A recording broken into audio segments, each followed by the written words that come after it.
नमस्कार, मैं हूं रवि अवस्थी और आपको युद्ध से जुड़ी दो बड़ी धमाकेदार खबरें बताने जा रहा हूं। मैंने आपको कल बोला था कि 24 घंटे के अंदर कुछ बड़ा हो सकता है और वो हो रहा है। कल रात से लगातार यूक्रेन पर रूस के जो तूफानी हमले हैं वो भयानक हो चुके हैं। खबर ये है कि रूस और ईरान दोनों की जो खबरें हैं वो युद्ध से जुड़ी हुई हैं और दोनों ही अपने अपने दुश्मनों को टारगेट कर रहे हैं। रशिया जो है वो यूक्रेन को टारगेट अच्छे तरीके से कर रहा है और हैरानी की बात यह है कि जो खबर अब सामने आ रही है उसके हिसाब से ईरान की खुफिया एजेंसी MOIS जो है वो 14 देशों को टारगेट कर रही है और इसका दावा 14 देशों की खुफिया एजेंसियों ने कर दिया है। और ये जो खबर है वो पूरे पश्चिमी मीडिया में छाई हुई है कि आखिर ईरान क्या करने जा रहा है, उसका ऐसा कौन सा खुफिया मिशन है जो इतने व्यापक स्तर पर 14 देशों के अंदर चला गया है। इस पूरी खबर की हम आपको डिटेल बताएंगे, लेकिन सबसे पहले आप ये जान लीजिए कि इस वक्त पुतिन जो हैं वो यूक्रेन में क्या कर रहे हैं। सबसे इंपॉर्टेंट ये है कि यूक्रेन की राजधानी कीव के ऊपर जो रात भर हमले हुए हैं उसमें 31 से ज़्यादा लोगों की मौत हो चुकी है और लगभग 150 से ज़्यादा लोग घायल हो चुके हैं। और हैरानी की बात है कि इन हमलों को देखने के बाद राष्ट्रपति ट्रंप ने बोला है कि रूस जो है वो अल्टीमेटम की जो उसकी 8 अगस्त को जो ख़त्म हो रही है उससे पहले ही जो भयानक हमले कर रहा है उसको लेकर ट्रंप जो है वो बौखला गए हैं। ट्रंप को ये नहीं समझ में आ रहा है कि जब उन्होंने पहले 50 दिन का अल्टीमेटम दिया था तब रशिया ने भयानक हमले शुरू कर दिए थे। उसके बाद जब ट्रंप ने 50 दिन के अल्टीमेटम को सिर्फ 10 से 12 दिन का किया, उसकी मियाद जो है वो 8 अगस्त रखी है, उससे पहले जो अब इस वक्त अटैक जो यूक्रेन के ऊपर हो रहे हैं वो भयानक हो रहे हैं। भयानक इसलिए बोलेंगे क्योंकि यूक्रेन की राजधानी कीव पर इससे पहले रशिया ने इतने ताबड़तोड़ मिसाइल और ड्रोन हमले नहीं किए थे। 309 ड्रोन और 8 क्रूज मिसाइलें अब तक यूक्रेन दाग चुका है, सिर्फ पूर्वी यूक्रेन और कीव उनकी राजधानी को मिलाकर। अब सवाल उठता है कि आखिर ऐसा क्या वजह है कि रूस ने ट्रंप के अल्टीमेटम के बाद इतने बड़े हमले किए हैं। दावा यह किया जा रहा है कि पुतिन ने ट्रंप को यह दिखाने की कोशिश की है कि तुम दुनिया के सुपर पावर देश नहीं हो, ना ही तुम युद्ध के भले ही डैडी हो गए नेटो की नज़र में, लेकिन रशिया आपको कुछ भी नहीं समझता है और रशिया आपको खुला एक तरीके से चैलेंज कर रहा है। अगर हिम्मत है तो आओ यूक्रेन को बचाओ, अगर हिम्मत है तो आओ यूक्रेन के ऊपर जो रशिया हमला कर रहा है उस पर काउंटर करो। रशिया एक तरीके से इस समय चैलेंज कर रहा है अमेरिका को, नेटो को, और उनको बोल रहा है कि अगर आपके अंदर हिम्मत है तो आप इस युद्ध को रोक के दिखाइए। अगर आप हमको इस तरीके से अल्टीमेटम देंगे, रशिया को अल्टीमेटम देंगे, उसको धमकाएंगे और आप दुनिया में यह परसेप्शन क्रिएट करने की कोशिश करेंगे कि देखिए अमेरिका धमकी दे रहा है और रूस दब रहा है, तो ऐसा कुछ भी नहीं होने वाला है। इसीलिए जो रशिया की जो हमले हैं यूक्रेन के ऊपर वो इतने ज़्यादा भयानक और कहते हैं ना भीषण हो चुके हैं, जिसका जो मुकाबला है वो यूक्रेन कर ही नहीं पा रहा है। जेलेंस्की असहाय हैं। जो जेलेंस्की अभी 2 हफ्ते पहले बोल रहे थे कि रशिया यूक्रेन जो है वो पर डे 500 से 1000 ड्रोन बनाएगा और फिर रूस के ऊपर हमले करेगा, वो जेलेंस्की का चेहरा उतरा हुआ है। उनको समझ में नहीं आ रहा है कि ये जो तूफानी हमले अब इस वक्त रशिया कर रहा है उसका मुकाबला कैसे करें। आप इसी से अंदाज़ा लगा लीजिए कि यूक्रेन का जो पूर्वी इलाका है उसका, ये मैं आपको 30 दिन पहले का डेटा बता रहा हूँ, 1,61,000 वर्ग किलोमीटर का इलाका जो है वो पूर्वी यूक्रेन का जो है वो एक तरीके से रशिया ने या तो कब्जा कर लिया है या पूरी तरीके से कंट्रोल कर लिया है। सबसे लेटेस्ट खबर ये है कि जो चासिव यार एक जगह है यूक्रेन के अंदर, उस पर रशिया ने आज क्लेम किया है कि उसने उसको 16 महीने की भीषण जंग के बाद अब कब्जा कर लिया है। यानी कि कहने का मतलब यह है कि चासिव यार इतना इंपॉर्टेंट था रणनीतिक रूप से यूक्रेन के लिए, उसको रशिया ने उसके कहते हैं ना जबड़े से छीन लिया है। या ये कहना चाहिए कि अमेरिका और नेटो के जबड़े से यूक्रेन की वो जमीन हथिया ली है जिसके लिए रशिया को पिछले 16 महीने से भयानक युद्ध करना पड़ा। कहने का मतलब ये है कि ये जो वॉर हैं वो 2 लेवल पे चल रही हैं। हैरानी की बात यह है कि जिस वक्त यूक्रेन पर रूस ताबड़तोड़ हमले कर रहा है, ठीक उसी वक्त ईरान की जो खुफिया एजेंसी है MOIS उसने मोसाद को भी पीछे छोड़ दिया है। ऐसे दावे ईरानी मीडिया में कहे जा रहे हैं और दावा किया जा रहा है कि जो ईरान की MOIS है उसने America, Britain, Germany, France, Australia, Netherland, Norway, Latvia, ऐसे कुल मिलाकर 14 देशों के अंदर अपना खुफिया मिशन चला रखा है। और उसकी वजह से क्या हो रहा है कि बहुत से खुफिया एजेंट जो जासूसी कर रहे थे अमेरिका और पश्चिमी देशों के लिए, वो या तो मारे गए हैं या उन पर हमला किया गया है, उनको डराया गया है। इसी को लेकर एक बहुत बड़ी वार्निंग पश्चिमी देशों की खुफिया एजेंसियों ने मिलकर जारी की है, जिसको अल जजीरा समेत, रॉयटर समेत सारी बड़ी बड़ी जो न्यूज़ एजेंसी हैं उन्होंने इस खबर को छापा है और दिखाया है कि जो ईरान की पावर है वो किस हद तक 14 पश्चिमी देशों के ऊपर हावी होती जा रही है, जिसकी खबर को इस तरीके से छापा गया है कि जैसे ईरान ने उनके ऊपर ऐसा हमला कर दिया जिसको वो रोक नहीं पा रहे हैं। कहने का मतलब यह है कि आखिर ऐसा कैसे संभव है कि ईरान एक साथ 14 देशों को टारगेट कर रहा है। आप याद रखिए, ईरान का जो खुफिया मिशन है वो उस वक्त बहुत ज़्यादा हाईलाइट हुआ था जब राष्ट्रपति का जब चुनाव चल रहा था, तो ट्रंप के ऊपर एक गोली चलाई गई थी जो 2 इंच कान को छूते हुए पास से, खोपड़ी के पास से निकल गई थी। उस वक्त ट्रंप और FBI और अमेरिका की CIA जो एजेंसीज़ हैं, उन्होंने ये दावा किया था कि जो ट्रंप को मारने की कोशिश की गई थी उसमें ईरानी एजेंटों का हाथ था, लेकिन उसको वो प्रूव नहीं कर पाए। और इसीलिए ट्रंप ने बोला था कि अगर जिस दिन प्रूव हो जाएगा कि ईरान के एजेंट ने या ईरान की खुफिया एजेंसीज़ ने उन्हें मारने की कोशिश की है तो वो ईरान का बहुत बुरा हाल कर देंगे। लेकिन उसके बाद से आज तक पता ही नहीं चला कि आखिर वो एग्जैक्टली जो गोली जिस व्यक्ति ने मारी थी, 22 साल के लड़के ने मारी थी, उसका मास्टरमाइंड कौन था, उसका कहते हैं ना उसको पूरा प्लान करने वाला कौन था, आज तक नहीं पता चला। लेकिन अब जिस तरीके से ईरान को लेकर दावे किए जा रहे हैं कि उसके जो स्लीपर सेल्स हैं वो एक्टिव हो गए हैं, और सुप्रीम लीडर खामनेई और जो वहाँ के राष्ट्रपति पेजेश्कियन हैं, उनके कहने के बाद से ऐसा दावा किया जा रहा है कि रशिया के संकेत मिलने के बाद से एकदम एजेंट जो है वो सक्रिय हो गए हैं। ऐसा लग रहा है कि रशिया और ईरान ने एक मिलकर तैयारी कर ली है कि अगर नेटो अमेरिका मिलकर 8 अगस्त के बाद जो अल्टीमेटम दिया है ट्रंप ने, अगर उसके बाद हमला करेंगे तो आपको इन 14 देशों में ऐसी खलबली मचा देनी है, ऐसी मारकाट मचा देनी है, ऐसे टॉप कमांडर्स को और खुफिया एजेंटों को मार देना है कि कहते हैं ना 14 देशों में यही समझ में नहीं आएगा कि उनको कि आखिर हमारी जिस खुफिया जो एजेंट्स हैं या कमांडर्स उनको मार कौन रहा है। क्योंकि याद रखिए, जो आमने सामने की लड़ाई होती है उसमें सैनिक जरूर लड़ते हैं, वो कब्जे के लिए लड़ते हैं, लेकिन पूरा जो खुफिया प्लान होता है उसमें सब पता होता है कि किस जगह कौन सी यूनिट जा रही है, कौन सी ब्रिगेड जा रही है, किस तरीके का हमला होने वाला है, और इसी को लेकर जो है वो खलबली मची है। और हैरानी की बात है, ये जो 2 खुफिया जानकारियां हैं वो ईरान के पास है कि कौन कहां से कैसे हमला करने वाला है, वो रशिया पहुंच रही है, ऐसा ईरानी मीडिया में दावा किया जा रहा है।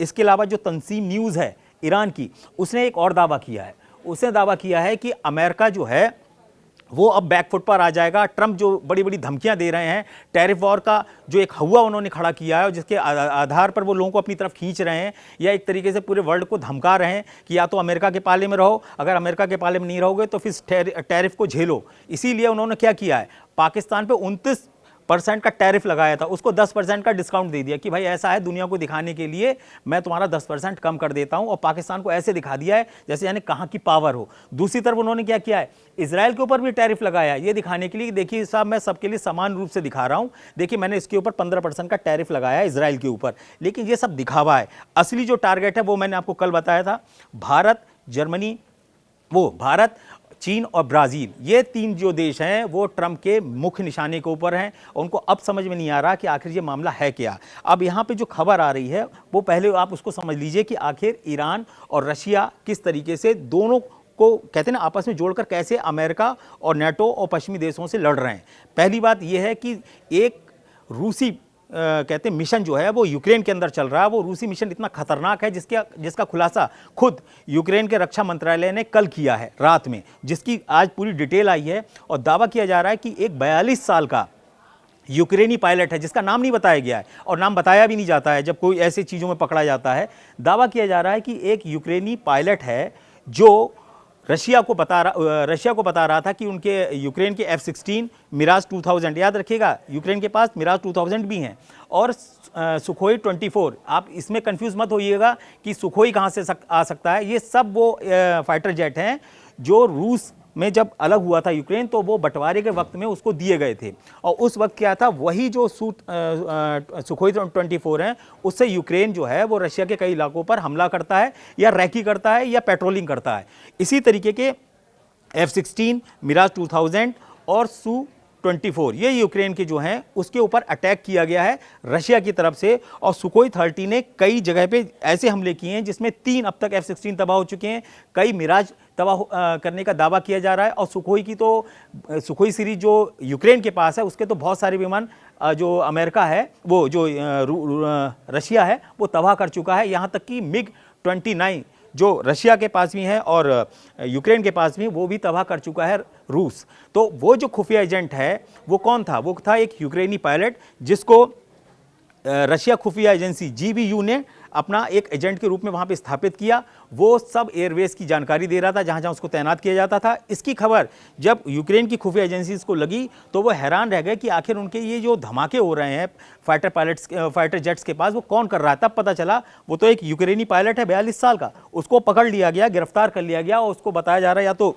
मौत की सजा होगी या आजीवन कारावास होगा। लेकिन खबर ये है कि आखिर यूक्रेनी पायलट एक ऐसी, कहता है ना, एक ऐसी पोजीशन होती है किसी भी फौज के अंदर जो बहुत ही सेंसिटिव, बहुत ही इंपॉर्टेंट और बहुत ही कट्टर देशभक्त माने जाते हैं। अगर ऐसी स्थिति में कोई यूक्रेनी पायलट रूस का एजेंट बनता है और अपने ही फाइटर जेट्स की जानकारी रशिया को दे रहा है और रशिया उन जगहों पर अटैक कर रहा है, तो आप इससे अंदाज़ा लगा लीजिए कि यूक्रेन अंदर से कितना खोखला हो चुका है। और मजे की बात क्या है, ये वही खुफिया एजेंसीज़ हैं या वो कहते हैं एजेंसीज़ हैं यूक्रेन की जो भ्रष्टाचार के खिलाफ काम करती हैं। लेकिन मजे की बात ये है कि जो जेलेंस्की हैं उन्होंने इन्हीं खुफिया एजेंसीज़ को की पावर्स को आधे से भी कम करने के लिए एक बिल पास किया जिसका विरोध पूरे यूक्रेन के अंदर चल रहा है, जो आप देख रहे हो। लेकिन खबर पे हमें इस पर डिटेल में नहीं जाना है। हमें डिटेल में जो हमारा डिटेल है, जो हमारा मकसद है आपको बताना, वो ये है कि यूक्रेन जो है वो इस समय दो पार्ट में पिस रहा है। एक तरफ ट्रंप का अल्टीमेटम जो है वो पुतिन पे प्रेशर डाल रहा है। पुतिन पे जब प्रेशर पड़ रहा है तो वो ज़्यादा अटैक यूक्रेन पे कर रहे हैं। इसमें ट्रंप का कुछ जा ही नहीं रहा है। जब उनसे आज एक रिपोर्टर ने पूछा, रॉयटर्स पे भी मैं थोड़ी देर पहले पूरा पढ़ के आया हूँ, तो रॉयटर्स ने उनसे पूछा कि सर आप तो अल्टीमेटम देते जा रहे हो, पहले 50 दिन दे रहे थे, फिर 10 से 12 दिन दे रहे थे, अब आपने जो आपका जो अल्टीमेटम है वो 8 अगस्त को ख़त्म हो रहा है, लेकिन उससे पहले जो यूक्रेन के ऊपर जो अटैक हो रहे हैं उसमें उसने बोला कि 100 से ज़्यादा लोग मारे जा चुके हैं। खबरें पूरी आप बता नहीं रहे हो। तो ट्रंप ने जवाब क्या दिया कि भाई जो यूक्रेन में युद्ध चल रहा है वो अमेरिका का युद्ध नहीं है, हम सिर्फ यूक्रेन की मदद कर रहे हैं और जो भी हम हथियार उसको प्रोवाइड करा रहे हैं उसका जो पैसा है, जो अरबों डॉलर है, वो हमको नेटो दे रहा है। अब आप अंदाज़ा लगाइए कि ऐसी स्थिति में यूक्रेन का क्या हाल होगा। ट्रंप का कोई दीन ईमान नहीं है। 78 साल के से ज़्यादा के ट्रंप हो चुके हैं, उनका जो विवेक है वो शून्य है। उनको यही नहीं पता है कि किस व्यक्ति को कैसी धमकी देनी चाहिए, किस लेवल पर देनी चाहिए, किस प्लेटफॉर्म पर देना चाहिए। खुलेआम आप मीडिया के सामने पुतिन को अगर जलील करने की कोशिश करेंगे, उसको ये दिखाने की कोशिश करेंगे कि तुम्हें हम अल्टीमेटम दे रहे हैं और तुम मेरे अल्टीमेटम के हिसाब से चलोगे, तो आपको क्या लगता है कि जो इतना बड़ा कमांडर रहा हो, जो इतना शक्तिशाली राष्ट्रपति हो वर्ल्ड का, उसको आप एक अल्टीमेटम से झुका लोगे? और वो 8 अगस्त का आपने अल्टीमेटम दे दिया कि 8 अगस्त तक आप बात कर लो वरना हम आप पे सैंक्शंस लगा देंगे। सैंक्शंस की तो परवाह ही नहीं है। जो देश 42 महीनों से या 3.5 साल से या कहें कि 1256 दिनों से लगातार युद्ध कर रहा है, नॉन स्टॉप युद्ध कर रहा है और यूक्रेन को मार रहा है, उस देश को आप 8 दिन का और 12 दिन का अल्टीमेटम देके सोचोगे युद्ध खत्म हो जाएगा या पुतिन सरेंडर कर देंगे। ये बहुत बड़ी गलतफहमी है अमेरिका की। और सबसे बड़ी बेवकूफ़ी जो कर रहे हैं वो ट्रंप ये कर रहे हैं कि वो अल्टीमेटम देते वक्त अपने ही अल्टीमेटम को चेंज करते हैं। उनसे कोई नहीं बोल रहा है कि आप अल्टीमेटम को बदलिए। लोग प्रेशर डाल रहे हैं, फ्रांस, जर्मनी, ब्रिटेन, कि आप कोई भी चीज़ को गंभीरता से कीजिए, इस तरीके से मत करिए कि चीज़ें हाथ से ही निकल जाएं। अब देखिए यहाँ वो अल्टीमेटम दे रहे हैं, उधर जेलेंस्की को क्या लगता है? जेलेंस्की को लगता है कि 8 अगस्त को अमेरिका यहाँ पूरी फौजें आ जाएंगी और वो रूस से लड़ेंगी। ऐसा बिल्कुल नहीं होने वाला। मैंने आपको कई बार बोला है, ऐसा बिल्कुल नहीं होने वाला। जेलेंस्की को इसीलिए वेस्टर्न मीडिया जोकर कहने लगी है, या पश्चिमी एशिया के जो ईरानी मीडिया है या और रशियन मीडिया है, वो सब लोग बोल रहे हैं कि सबसे बड़ा अगर कोई जोकर, कहते हैं ना जोकर है इस समय वॉर का, तो वो है जेलेंस्की। जेलेंस्की ने अभी जिस पैसे की मांग की है, अगर मैं आपको बताऊंगा तो आप हैरान रह जाओगे। जेलेंस्की ने नेटो से और यूरोपियन यूनियन और बाकी देशों से मदद मांगी है कि आप हमको और मदद दीजिए, सैन्य मदद दीजिए, हमें पैसा दीजिए ताकि हम रशिया से लंबा युद्ध कर सकें। तो लोगों ने पूछा भाई आपके जो रक्षा मंत्रालय है उसने क्या अपना बजट बनाया है? तो जेलेंस्की ने बोला कि भाई यूक्रेन को 10 लाख करोड़ रुपया चाहिए। आप अंदाज़ा लगाइए, 10 लाख करोड़ रुपया और चाहिए। अभी इतना रुपया खप चुका है, उसका कोई हिसाब नहीं है। सिर्फ ट्रंप ने अपना जरूर जो है वो 500 अरब डॉलर का हिसाब जो है वो यूक्रेन से निकाल लिया है, छीन लिया है, साइन करा लिए। उसके जो दुर्लभ खनिज लवण जो तत्व हैं या लवण हैं वो सब पे अब कब्जा जो हो गया है वो अमेरिका का हो चुका है। अब ये 10 लाख करोड़ रुपए और मांग रहे हैं जेलेंस्की। 10 लाख करोड़ का मतलब आप अंदाज़ा लगाइए कि ये तो देश ही बिक जाएगा। इस हिसाब से अगर युद्ध करता रहा और इस हिसाब से वो युद्ध के संसाधनों पे पैसे खर्च करता रहा। अभी कोई पैसा थोड़ी ना खर्च कर रहा है, वो सब अपना क्रेडिट पे ले रहा है। जैसे क्रेडिट कार्ड नहीं हम लोग खर्च करते हैं जाके बाद में पैसा चुकाते हैं, उसको आप देखिएगा ये डिफॉल्टर हो जाएगा, पूरा देश ही कब्जे में चला जाएगा। ये एक तरीके से चीन की जो पॉलिसी है वो ट्रंप जो है वो यूक्रेन के अंदर कर रहे हैं। पूरा यूक्रेन एक तरीके से जो है वो खप जाएगा, पूरा खप जाएगा। ने का मतलब ये है कि आप स्थिति इतनी विस्फोटक होती जा रही है यूक्रेन के अंदर कि उसको समझ में ही नहीं आ रहा है कि वो पहले रूस को रोके कहां पर। रूस के लिए एक कोई लिमिट तो होगी। अब स्थिति यह है कि करीब 6:30 बजे, आज शाम को 6:30 बजे राष्ट्रपति पुतिन और लुकाशेंको जो बेलारूस के राष्ट्रपति हैं, उनकी वालम एक जगह है रशिया के अंदर, वालम केरन करके एक जगह है, उसी की जगह अंदर एक जगह है वालम में दोनों की मीटिंग हुई। बहुत ही कैजुअल ड्रेस में थे। कभी मैंने पुतिन को इस तरीके से नहीं देखा कि वो सूटेड बूटेड ना हो, लेकिन आज वो एक हाफ कहते हैं एक वाइट कलर की शर्ट पहने हुए लुकाशेंको के साथ बैठे हैं और वो बोल रहे हैं कि हाँ वो ट्रंप कुछ दे तो रहे हैं अल्टीमेटम, लेकिन हमारे जितने भी मोर्चे हैं, हम जितने भी मोर्चों पर हमारी सेना है वो बहुत तेज़ी से आगे बढ़ रही हैं। और वहीं उन्होंने बताया कि जो रूसी सेना है वो 16 महीने की भीषण जंग के बाद यूक्रेन के चासिव यार जो इलाका है उसके ऊपर उसने पूरा कब्जा कर लिया है। अभी एक हफ्ते पहले पेक्रोवोस्क जो इलाका है यूक्रेन का, उस पर भी पूरा कब्जा रशिया क्लेम कर चुका है कि वो कर चुका है। कुल मिला के अगर अब देखा जाए तो क्राइमिया से अब तक कम से कम 5 बड़े इलाके जो यूक्रेन के हैं वो रूस के कब्जे में आ चुके हैं। ऐसा दावा किया जाता है कि 27% जो ज़मीन है यूक्रेन की वो रशिया के कब्जे में आ चुकी है। और इंपॉर्टेंट चीज़ ये है कि ये जो 27% जगह है ये पूरे यूक्रेन का 5वां हिस्सा बोला जाता है टोटल ज़मीन का।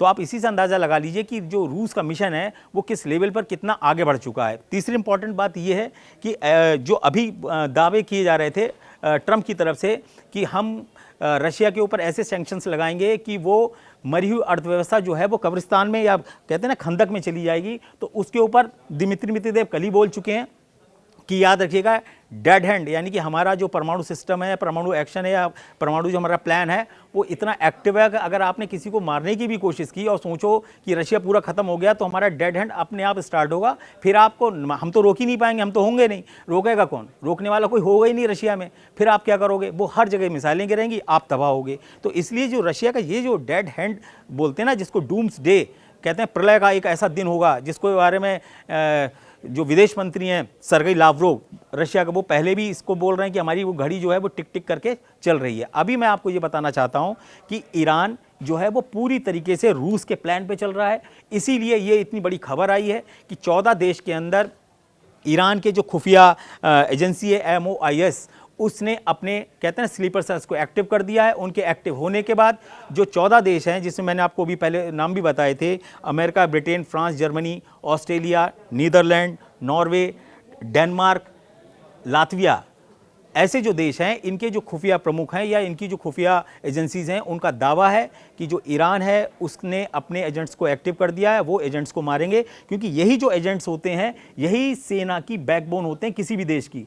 आप याद रखिए ऑपरेशन सिंदूर में हमारा इंटेलिजेंस इनपुट इतना शानदार था, हमारी रैकी इतनी बढ़िया थी कि हमने एग्जैक्ट जहां जो आतंकवादी बैठा था, जिस कमरे में बैठा था, जिस बिल्डिंग के अंदर बैठा था, हमने आराम से सुभान अल्लाह टाइप के जो अटैक किए और जो रूहें निकाली थी सुभान अल्लाह मस्जिद के बाहर से, वो आपने देखी थी। वो क्यों हुआ था? क्योंकि हमारा इंटेलिजेंस बहुत बढ़िया था। और यही इंटेलिजेंस 14 देशों के अंदर जो फैला हुआ है रूस के खिलाफ, उसका इंटेलिजेंस ईरान ने कहते हैं ना काउंटर कर लिया है। अब काउंटर के चक्कर में ये हो रहा है कि जो ईरान के स्लीपर सेल्स हैं वो उन इनपुट्स को ख़त्म कर देंगे जो अमेरिका की खुफिया एजेंसी या पश्चिमी देशों की खुफिया एजेंसी को इनपुट देंगे कि भाई रशिया के संग तुम क्या करो। क्योंकि याद रखिए जो दूतावास होते हैं ना किसी भी देश में, किसी भी देश के, ये दूतावास अपने आप में एक तरीके का एक खुफिया प्लेटफॉर्म होते हैं। वहाँ के जो अधिकारी होते हैं, वहाँ के जो डिप्लोमेट्स होते हैं, उनके पास जो जानकारी होती है, उनके जो नेटवर्क होता है वो इस तरीके का होता है कि वही जाके बताते हैं देश में कि सर ऐसी सी बात है, रशिया यहाँ पे अटैक कर सकता है,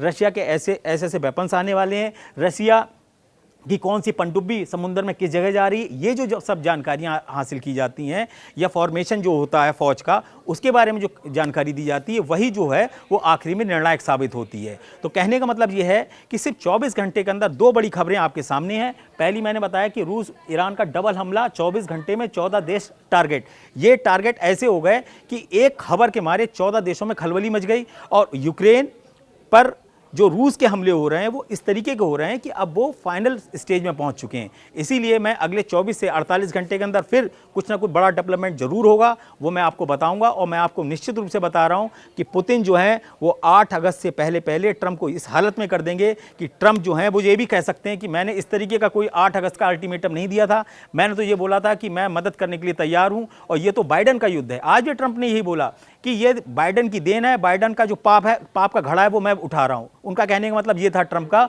और मैं अब सिर्फ यूक्रेन की मदद कर रहा हूं और वो भी हथियारों से, और उसके एवज में मैं पैसा ले रहा हूं, मेरा ये सीधा युद्ध ही नहीं है। तो ट्रंप की भाषा तो यहीं से बदलने लगी जब से उन्होंने कीव के चीथड़े उड़ते हुए देखे हैं, जिस तरीके के उन्होंने मिसाइल अटैक वहां पे देखे हैं। और मैं आपको बता दूं, रशिया पहले ही क्लेम कर चुका है कि आने वाले दिनों में पर डे, ये ISW की रिपोर्ट है, ये ऐसी नहीं है, पर डे ISW ने बोला है कि पर डे रशिया जो है वो यूक्रेन पे 2000 आत्मघाती ड्रोन से हमले करेगा। और ये चीज़ें दिखने लगी हैं क्योंकि ऑलरेडी 300, 400, 500 तो अभी मार रहा है वो। आने वाले दिनों में वो क्या करेगा कुछ नहीं पता। आप ये मान के चलिए कि 24 से 48 घंटे के अंदर ट्रंप का पूरा जो टैरिफ वॉर और दुनिया भर का जो आर्थिक वॉर उन्होंने चलाया है वो खत्म होगा। और रशिया के खिलाफ जो रशिया को बोल रहे हैं ना कि हम आपके ऊपर ये लगा देंगे वो लगा देंगे, कुछ नहीं होने वाला।